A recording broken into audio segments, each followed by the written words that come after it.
Have you ever wanted magical powers? Have you ever wanted to be able to move things with your mind, to fly, to control an element? My name is City, and I want to flip your reality on its head. I wanted to introduce you to a sacred law. It comes from esoteric schools, and it's not taught on the forefront.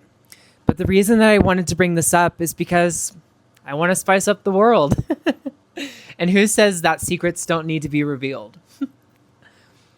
I want to introduce you to the law of three, and I wanted to demonstrate that through an exercise that you could use to change the laws of reality.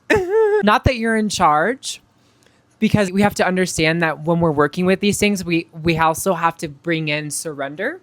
So we have to understand, and this is a very popular misconception, that we are gods, that we are able to do all of these things because it's our birthright. But the truth is that we are not God. God is us, but we have godlike powers. But it takes learning and it takes humility to get to know that. Have you ever wanted magical powers? Have you ever wanted to be able to move things with your mind, to fly, to control an element? I know that it's very popular. After The Last Airbender, everybody wants to be a bender. What if you could? What if it was just beyond your reach and you just had to learn one thing that could change everything? Hi, my name is City. Again, I wanted to be a little bit of a trickster today. I feel like this is the best time to do it. I want to introduce you to the law of three, represented by the triangle. This is a sacred symbol, but it's such a popular shape. The reason that it's sacred is because it's a message hidden within plain sight. But we can't talk about the law of three without talking about the original law, the law of the absolute. The absolute is the end-all be-all. Nothing will be done or can ever be created in this universe without the absolute, which is the all-powerful essence of God, source, the universe. The theory is that God expresses and divides itself into multiple states.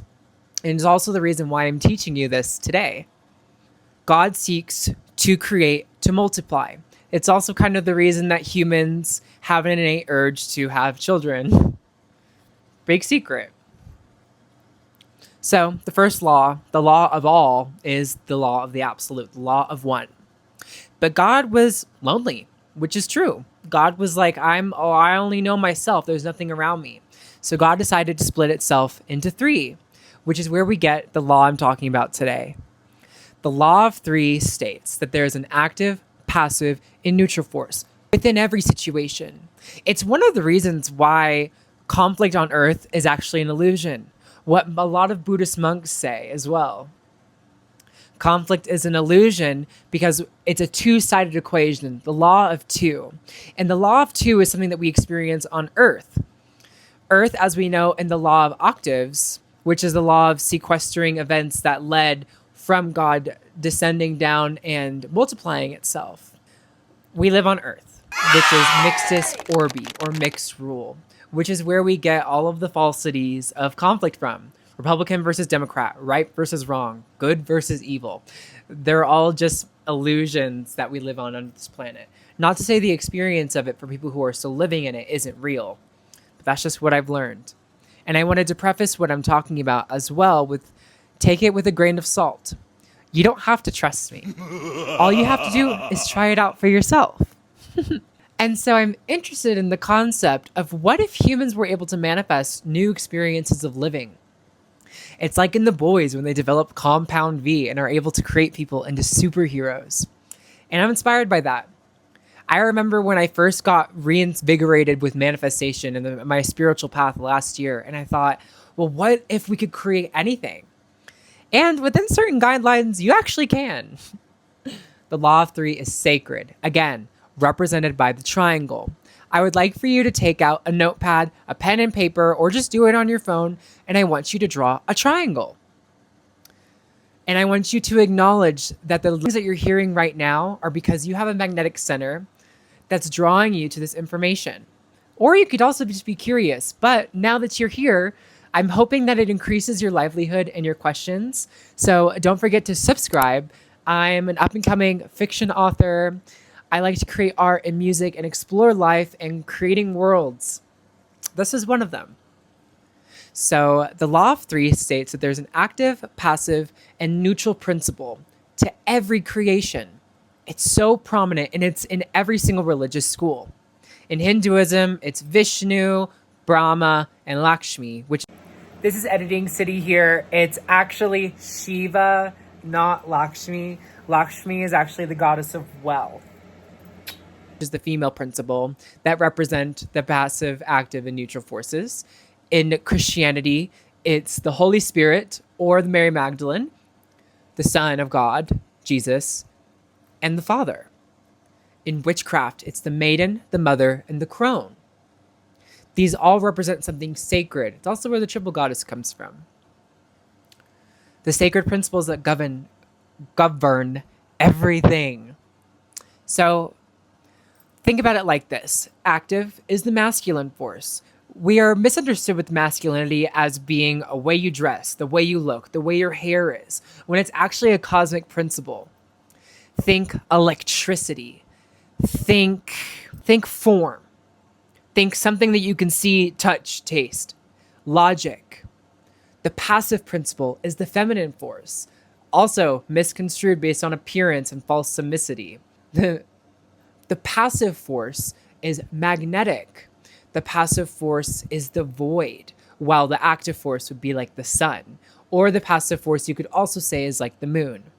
And then we have the neutral force, which is the thing that balances out those two.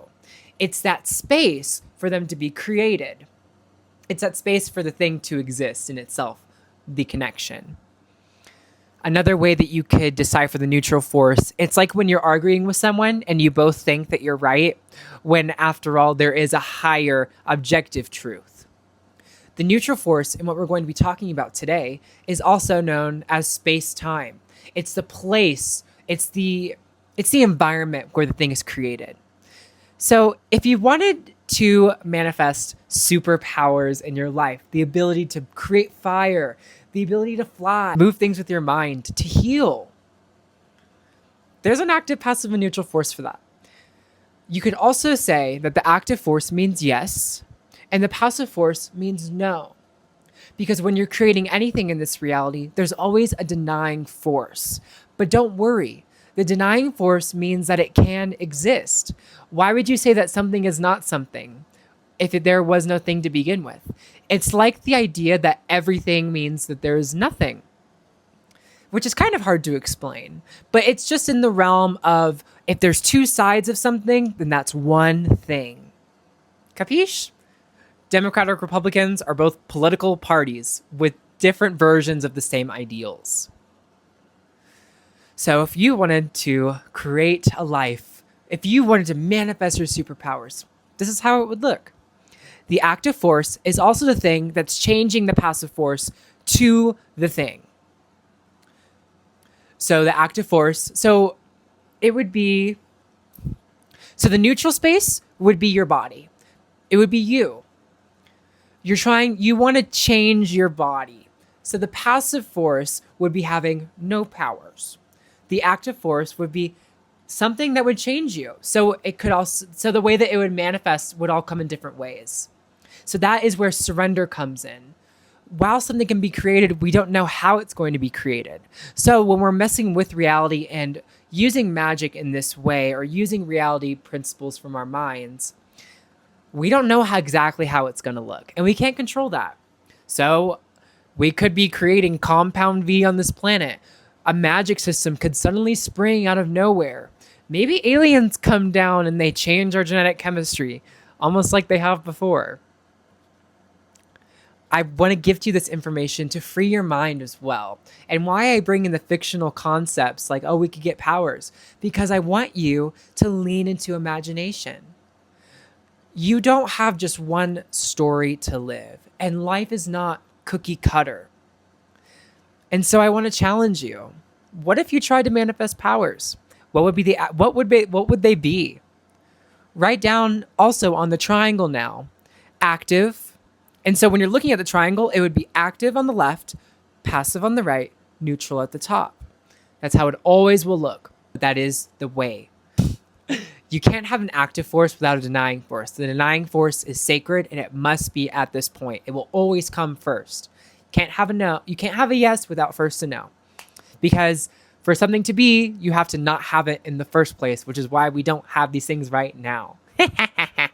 If you like this video, again, don't forget to like, comment, and subscribe for more. And I can't wait. I'm also writing a book called Unnatural Elements based on me wanting magical elemental powers and wanting to write a story about it. So yeah, have fun with it. Get a little crazy. And remember, take it with a grain of salt. Just try it for yourself. You heard it from me. We give it down. It's a spiritual law to teach people what you know. Thank you for watching.